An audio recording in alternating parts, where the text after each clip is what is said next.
Hello, I'm Joel Franklin, and welcome to today's JLG webinar series, a New Year's celebration of new books. From a tutu-wearing cow to the first woman pilot, your readers will love our featured selections. Our editorial director, Susan Marston, joins Deborah today for a look at some of the hot elementary titles for 2017.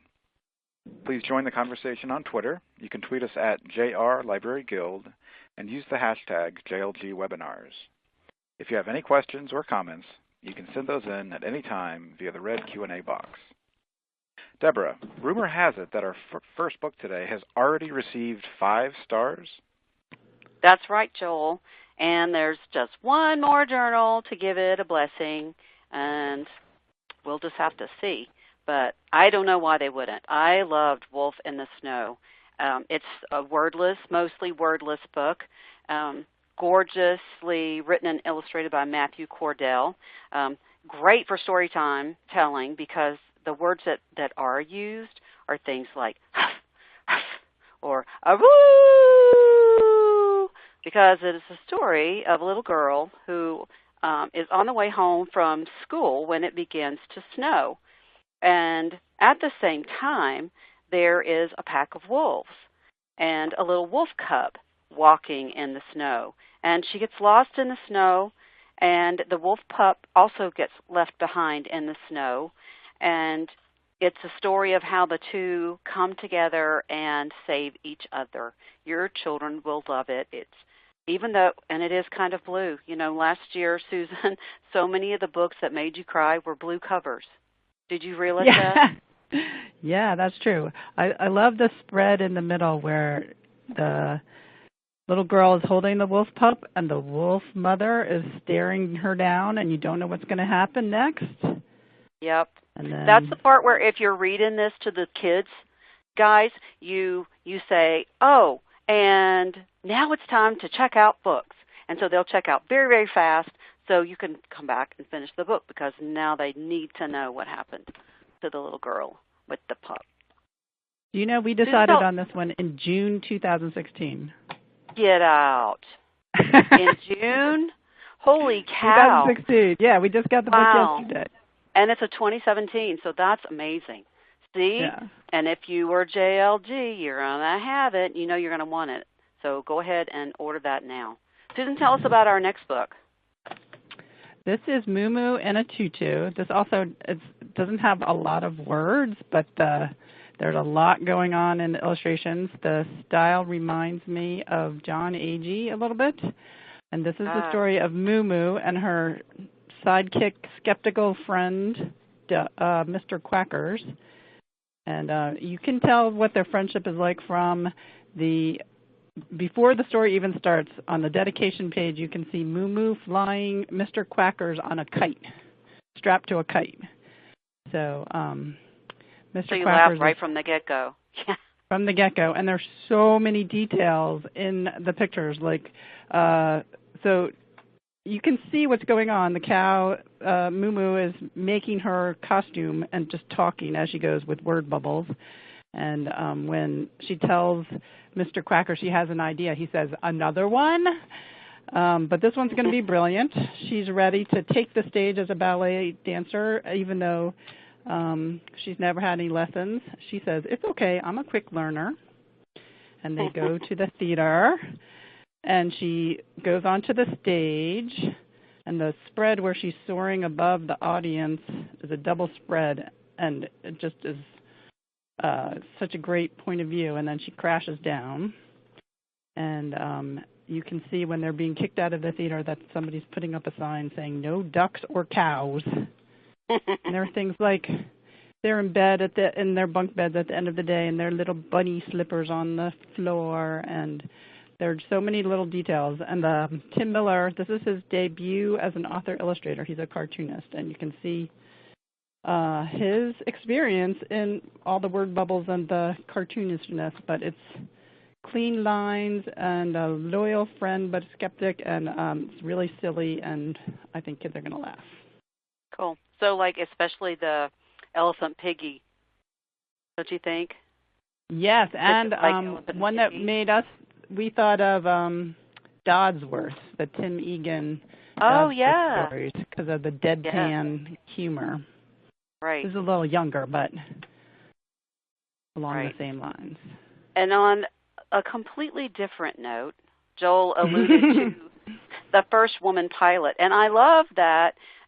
It's kind of like the fall books jumped right into the spring, because just at the end of the fall season, we had A Voyage to the Clouds about right. Yeah, this is a Blanchard. perfect companion to that. Yeah, so it's a perfect companion to this. And so it begins in 1783 when the Montgolfier brothers are flying in their hot air balloon, and Sophie is 5 at the time, and she's all into that whole hot air balloon thing. And then Blanchard and his partner, John Jeffries, they do their thing, and she's a little older at that point. And she meets Blanchard, and they fall in love, and she gets to be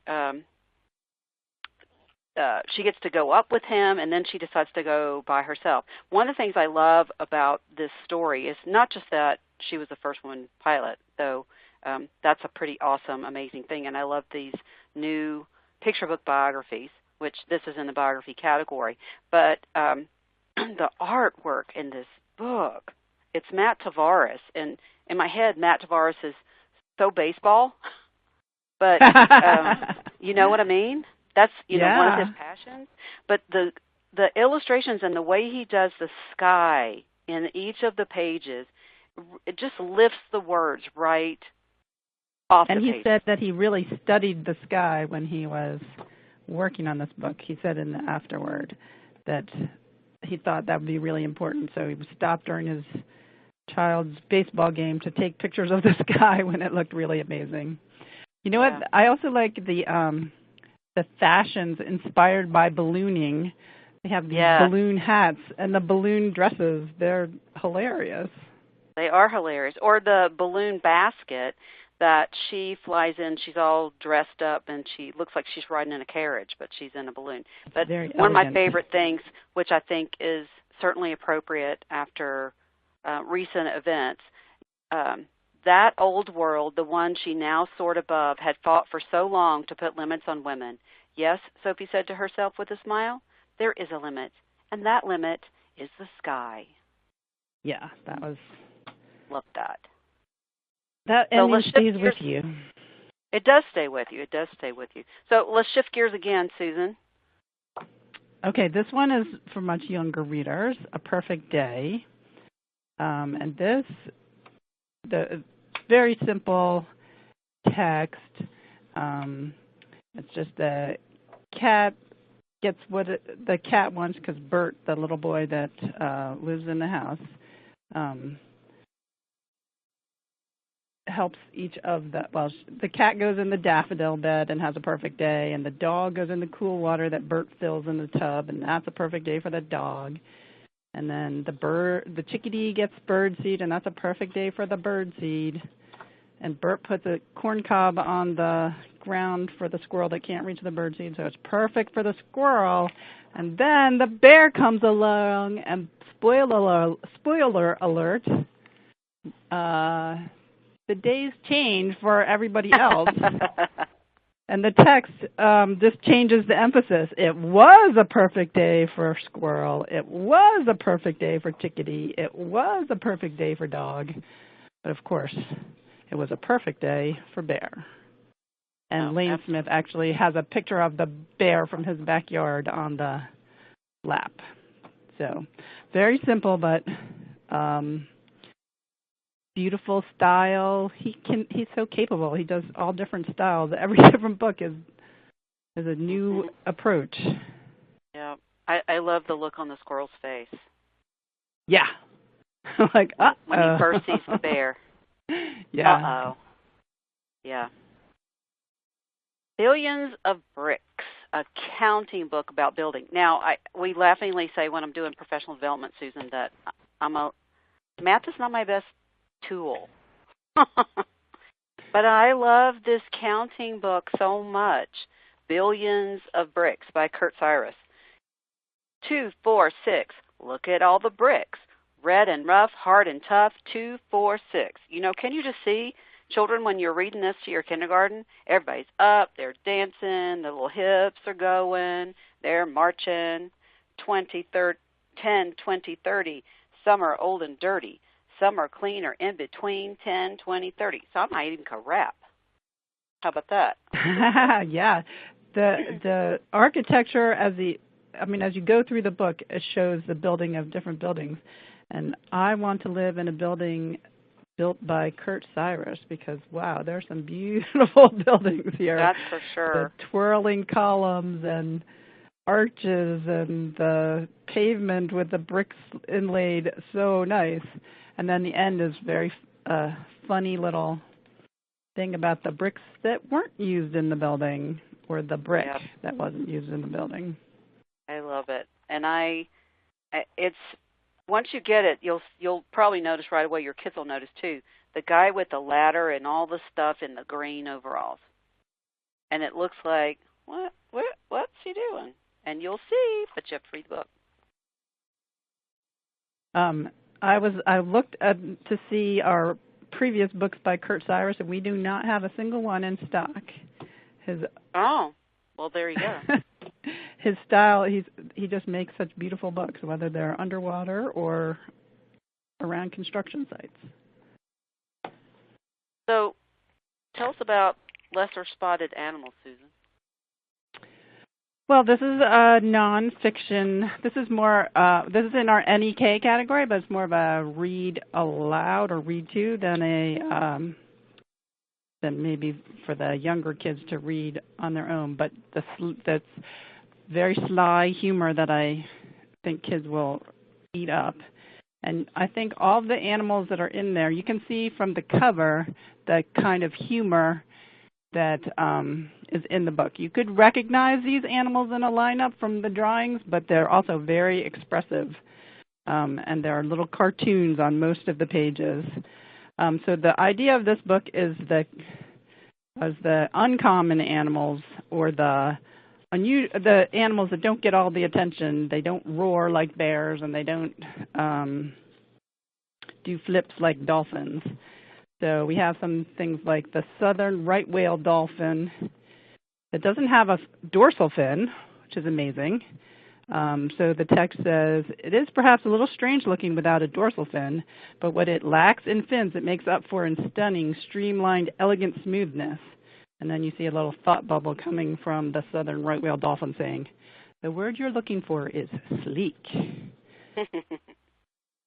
And then there's one at the end, the crab-eater seal, that's extremely populous.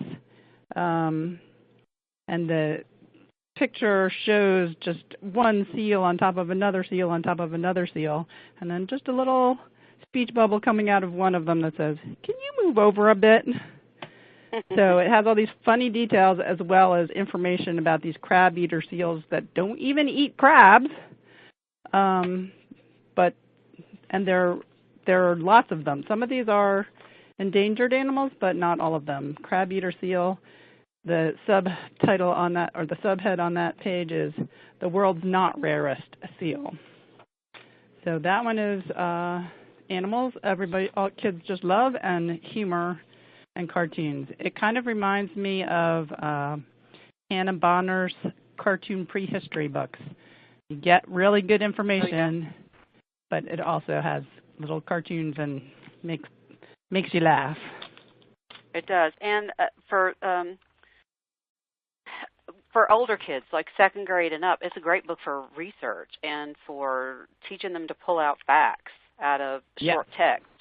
So each animal has a short little text box with main facts like whether it's endangered or not, how big it gets, what they eat, where they live. And so you could just take that when you're starting out with your researchers and have them just turn those facts into a complete sentence, et cetera, or compare animals one with the other and that sort of thing. So that's a great book to add to your collection.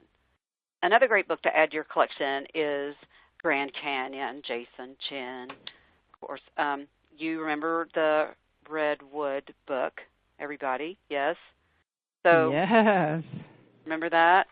So this one takes us on a trip to the Grand Canyon, and it's about a little girl and her father, and they're hiking from the top down in the Grand Canyon, and it's just gorgeous. I mean, it's one of those books you just sit and just look at it, because you've got these great pictures of what they're seeing, and then all around it are the plants and animals from that level in the Grand Canyon. And so kind of a you are there thing then happens, where the little girl finds a fossil or some sort of thing, and then boom, we go kind of back in time to how the Grand Canyon came to be. So it kind of goes back and forth like that, but it makes you want to call AAA when you're finished, and book yourself a trip to the Grand Canyon, because you want to see it. And this has die cuts that on some of the pages that will from the present day, and then there's a little die cut that suggests where it is, and that will show you where it was in the prehistory. It's very inviting. He thought of everything, and the design and layout and intricacies. It also has a double-page spread that shows you the grandest canyon on Earth. Grandest canyon. And there's a lot of back matter, too, for research and more discussion. So make sure your readers look for those kind of things, too. Great nonfiction. The One Proud Penny, this is in our E-level, and it's sort of nonfiction. You learn a lot about pennies, but it is actually narrated by a penny that was born in Philadelphia in 1983, and since then the penny has been traveling around. There's a map that shows where it has been, and it has crisscrossed the country. The illustrations are very interesting. They're kind of scratchy line drawings, but also have collage elements of real pennies, so you get a feel for the whole thing. And it's lots of humorous little things like, I've been sucked up and stuck in a vacuum cleaner more times than I can count. And at the end, the penny says that he'll have to go, but maybe you'll see him in your school, your car, in a jar, a bowl, a backpack, a drawer, a closet, or any place else that makes sense to find sense. When I read Candace Fleming's The Lincolns, I remember just feeling this tremendous affection for Lincoln, and when I next saw a penny, I just saw him and had this warmth for him just looking at a penny. And obviously, this is not for the same reader as this book is, but I feel like after reading this book, kids will look at pennies more affectionately and with greater interest. And there's a lot of interesting information in the back matter of the book. Right, like there's the whole thing about it cost the U.S. Mint 2 cents to make each penny. So no wonder they're trying to pass legislation. But then I'm thinking, wait, you have to have change. We have to have the penny. The necessary. Right. Otherwise, you just add, everything's going to go up by a nickel. Yeah, that's what I said. I don't like that idea or 4 at all. cents, maybe. They'll go up by 4 cents. Yep. See? Math. Hawk in the Castle. Whoa. So cool. So beautiful. So beautiful. Well, but you see who illustrated it. Our beloved illustrator of Despereaux. But this is a story of medieval falconry. And what was really cool to me, in addition to the story, is just so nicely done, but the author's father was a falconer. So she has personal experience with falconry. But it's also begins like this. This is me. This is my father. This is our home, the castle. So it has shorter text, almost like in verse, but then there's a little text box in the corner somewhere on the page that tells you a little bit more. So it's almost like a dual level kind of book. So you could read the shorter text with the young children, but then your 3rd, 4th, 5th, 6th graders are probably going to want to grab this book too and read more about what was said in the verse on the page, and they can learn all kinds of things like expressions and what the hawk eats and how they train him and the bells that go on his feet and all kinds of amazing, wonderful things. And the illustrations are just medievally beautiful. You could just get lost in illustrations.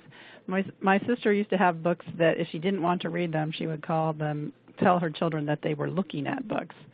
And this one you want to read, but also I could imagine just young children just paging through them and getting lost in the beautiful architecture of the castle and the dramatic views. We get different perspectives, and the pages are designed so beautifully with these intricate frames, and there's so much to see.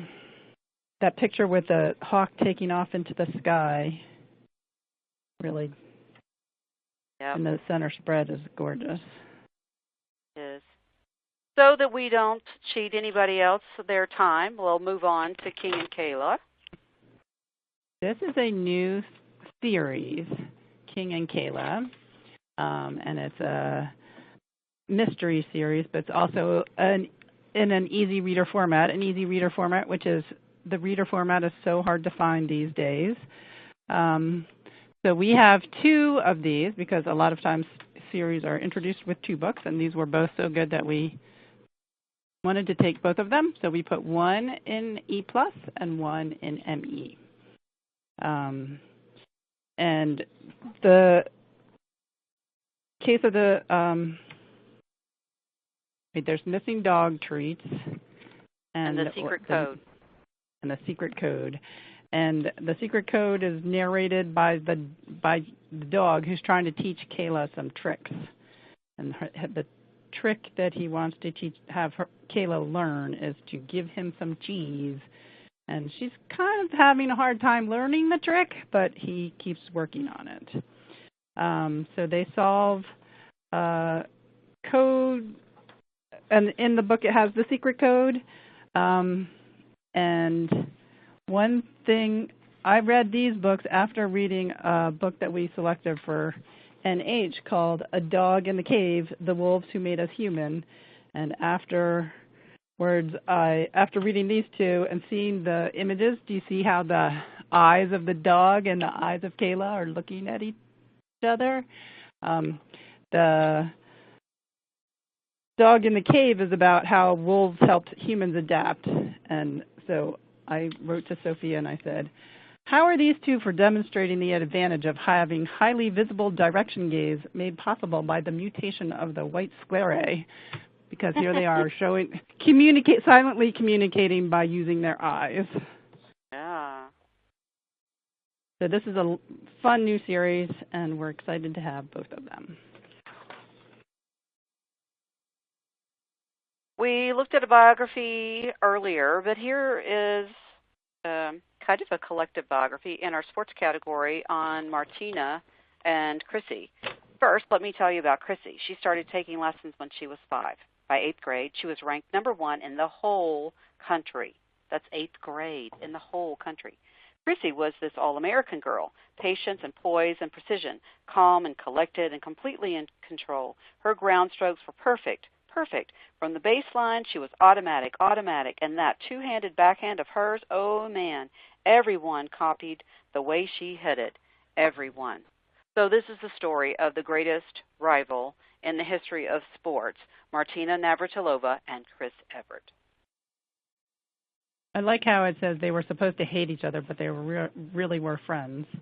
And the type in the book is really fun and inviting with different sizes and showing sounds, and there's a lot of information in the back. The Forever Garden, this is from our character building category, and it's about a little girl with her neighbor, Honey, who's a gardener. Honey is a gardener, and she brings over things from her garden, and their table smells like the meadow. But then one time, the little girl comes home and realizes that Honey has to move because she's going to go take care of her mother. And the little girl's very upset, but it seems that Honey keeps working on her garden even though she's going to move soon. And the little girl asks her why, and she says it's not her garden. She's just using it, and that this is for the people to come. And she says, but they're all your work. And she said, well, I have grapes, and I didn't plant the grapes. I'm just able to eat them because somebody else planted them.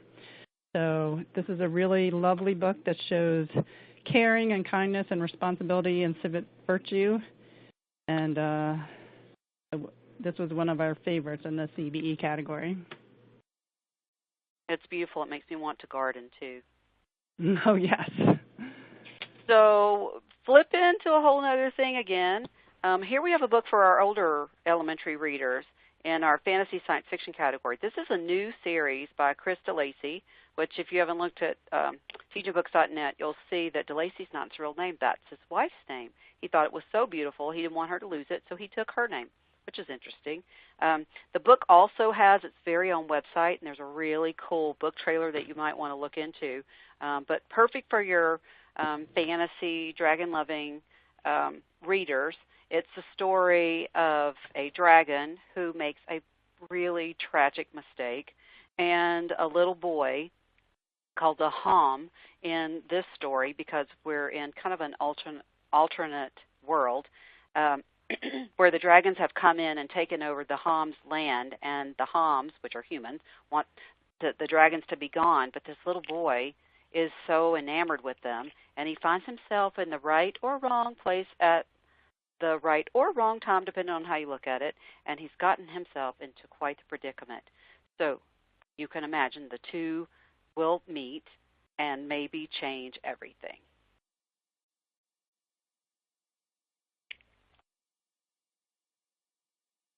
Okay, this one is a Harry Miller's Run. It's a beautiful sized little book with illustrations throughout that are lovely and lively. There's the story of Liam, who's about to run in the Junior Great North Run, and his mother is helping Harry Miller, who's an old man, a favorite in the town, clean out his house before he moves. And she makes Liam come and help, and he doesn't want to. But then they start going through their things, and he finds out that long ago Harry Miller also did this run. He was one of the first to do it. And then they go through pictures, and the reader follows what Harry Miller as a child did going on this run, which is a spontaneous run, very long, spontaneous run by Harry and turns out the girl he fell in love with and some other boys, and they were rewarded for the run by the ice cream man, who made a certificate for them and gave them ice cream because he wanted them to make it all the way to the sea. Cool. And not because we don't have to just talk about poetry in April, as Lee Bennett Hopkins would always encourage us. We should use poetry all the time, perhaps even every day. So we have this amazingly gorgeous, wonderful collaborative work led by Kwame Alexander called Out of Wonder. And it's all about poems that celebrate the poets. So, for example, one of the first poems is How to Write a Poem. Hush, grab a pencil, some paper, spunk. Let loose your heart, raise your voice. What if I have many voices? Let them dance together, twist and turn like best friends in a maze, till you find your way to that one true word or two. So it's full of gorgeous poems that you'll want to share with your kids and different styles of poetic writing. Use it as a jumping-off place to get to those poetry books that maybe nobody's checking out. But once they see, oh, here's this poet, they might want to read more.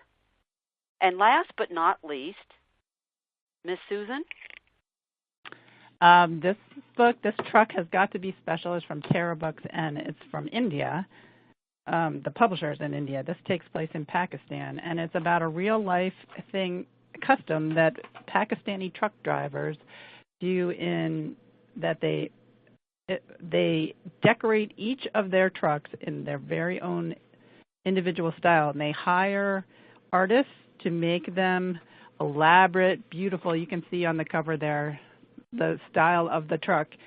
And I had never heard of this before, but I got very caught up in learning about it, and I can just imagine reading it with a class and then having each of the kids do their own, decorate their own truck. And actually in the end papers you can see a lot of different trucks with different decorations to show about this custom. This one won a prize at the Bologna Book Fair for the illustration. It's really unusual. I remember talking about this book with you over the weekend. Part of it looks like coloring book, this new coloring book phase that we have right now, and then some of it is very unlined and smooth. Yeah. Right? Yeah. Cool. And that's the thing I love about this new multicultural category that we have. We're learning about things, other cultures. And, of course, the more we know about other cultures, the better it is. Well, I think this one's going to be eye-opening for everybody, teacher, librarian, parent, child. Mm-hmm. So next month, you're going to do a webcast focused on multicultural books, aren't you? I am. This one, I could have saved it for the next one, but on February the 9th, we're going to do a new kind of webcast where it's kind of a mini professional development. We're going to do 30 minutes, fast-paced look at strength and diversity in your library, whether it's a school or public library. We're going to talk about programs, books, teaching strategies, resources. So you'll want to be sure to watch this free 30-minute program suitable for all librarians K-12. Oh, I have some resources to send you for that. Booklist came out with their diversity issue, and there's a lot about books of ours in there. Awesome. Awesome. So you pass that to me, and I'll pass it on to our world. And remember that in addition to telling you about great books, we do look for resources to help you. And we put them all in one place at the JLG Live Binders, where you'll find resources for today and other resources that we have in our new spring Live Binder. And then remember to look at your book detail pages on the home website, because marketing has putting a link to the Live Binder resources on every book detail page as we add the books to the Live Binders. So you'll find everything you need to use these books right on our website. Also want to point out you can check our website after our webcast for the recap blog post. You'll find a list of all the books with links to their book detail pages and all the other resources. Thanks again to our special guest, Susan Marston, for spending some time with us. And thanks to you, our listeners, for supporting these authors and illustrators with your time. Be sure to check your account rep about all our categories or contact our sales department for more information. Tomorrow you'll receive an automatic email regarding today's webinar. If you follow the link, you can watch the archived webinar and print your certificate of attendance after 10 minutes of viewing. Until next time, thanks again and happy reading.